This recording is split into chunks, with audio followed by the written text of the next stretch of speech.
நண்பர்கள் அனைவருக்கும் வணக்கம்.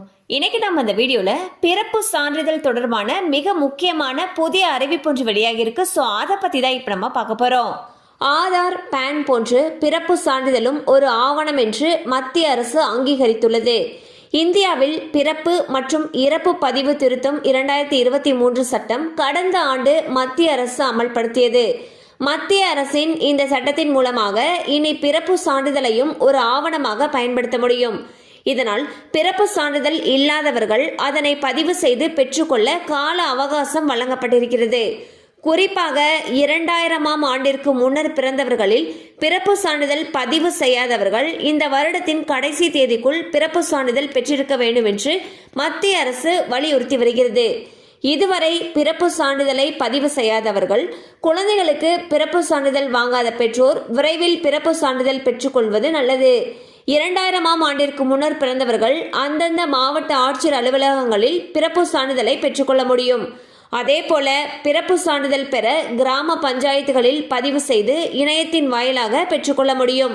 தங்கள் குழந்தைகளுக்கு பிறப்பு சான்றிதழ் பெற குழந்தை பிறந்த மருத்துவமனையில் கொடுக்கப்பட்ட RCHID பதிவெண் தேவைப்படும். அந்த எண்ணை அதில் பதிவிட்டு ரெஜிஸ்டர் செய்யப்பட்ட நம்பரை என்டர் செய்து பிறப்பு சான்றிதழை பெற்றுக்கொள்ளலாம். ஸோ பார்த்தீங்கன்னா மத்திய அரசு என்ன சொல்லியிருக்காங்கன்னா, இனி பிறப்பு சான்றிதழையும் ஒரு ஆவணமாக எடுத்துக்கலாம்னு சொல்லிட்டு பிறப்பு சான்றிதழுக்கு அங்கீகாரம் கொடுத்துருக்காங்க. ஸோ யார்கிட்டலாம் பிறப்பு சான்றிதழ் இல்லையோ அவங்க உடனே உங்களுடைய பிறப்பு சான்றிதழை பெறுமாறு அறிவுறுத்தப்பட்டுள்ளனர். ஸோ குறிப்பாக 2000 ஆண்டிற்கு முன்னாடி பிறந்தவங்க உங்களுடைய பிறப்பு சான்றிதழில் உங்களுடைய பகுதியில் இருக்கக்கூடிய மாவட்ட ஆட்சியர் அலுவலகங்களில் போயிட்டு வாங்கிக்கலாம்னு சொல்லியிருக்காங்க. அல்லது கிராம பஞ்சாயத்துகளில் பதிவு செய்தும் இணையத்தின் வாயிலாக உங்களுடைய பிறப்பு சான்றிதழை வாங்கிக்கலாம்னு சொல்லியிருக்காங்க.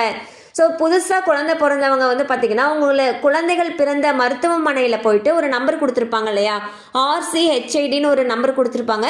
ஸோ அதை பயன்படுத்தி பிறப்பு சான்றிதழை வாங்கிக்கலாம்னு சொல்லியிருக்காங்க. ஸோ கண்டிப்பாக இந்த வருட இறுதிக்குள் பிறப்பு சான்றிதழ் இல்லாதவங்க உடனே ரெடி பண்ணி வாங்கிக்கோங்க.